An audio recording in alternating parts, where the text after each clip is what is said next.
Congressman Eric Swalwell, a member of the Judiciary Committee. Congressman, good to have you with us tonight as well.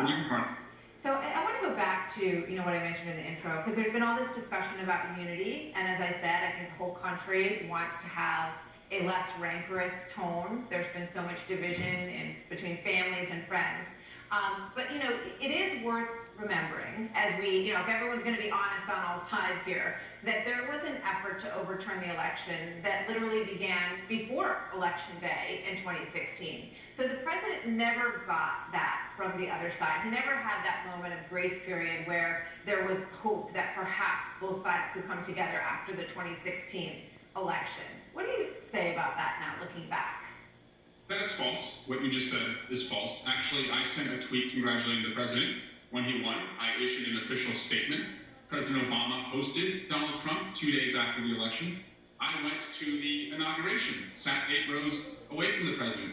I went to the lunch after the inauguration and sat right next to Kellyanne Conway. And then I went to the president's address to Congress a few weeks later. Of course, I fought him on policy. I fought hard on the issues of corruption and the Russia investigation. But I called him president-elect as soon as you in the media called him president-elect. I'm talking about what we all know was an ongoing effort to prove you called him a Russian agent. It was relentless. Listen to me, Congressman. It was relentless.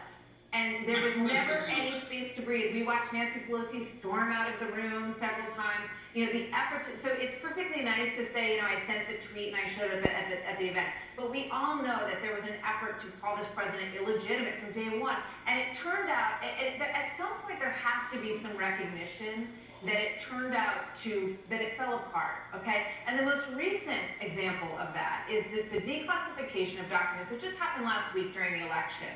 So nobody really paid a lot of attention to it. But those documents showed that in the Mueller investigation, they couldn't even find a connection between Russia and WikiLeaks or Russia and Roger Stone. I mean, this is sort of like the last leg on the stool to fall. And at some point, there has to be some recognition that this narrative was pushed and perpetuated and fed by so many in the media, and it definitely forced a huge impediment to being able to work together at any point.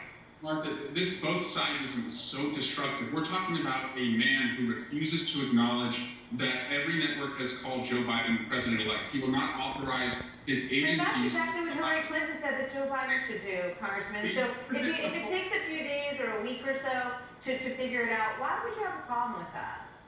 Because President Obama afforded Donald Trump and his transition team the convenience of setting up a transition government. We're in a pandemic. He's doing that. Joe Biden is in the middle of doing that. No, the president has not authorized Joe Biden to officially open a transition office. Well, that's because he hasn't conceded yet. But regardless of that, we know that that transition team is being set up. There's nothing that stands in the way of that. But I want you to answer my question about Hillary Clinton. She said to Joe Biden, under no circumstance, about this election, not then, about this election, she said under no circumstances should Joe Biden concede and not give an inch, keep fighting and fighting and fighting. That was her advice to him. So why not give the president the room that he wants to just do these investigations and figure out and to come to some kind of resolution on it?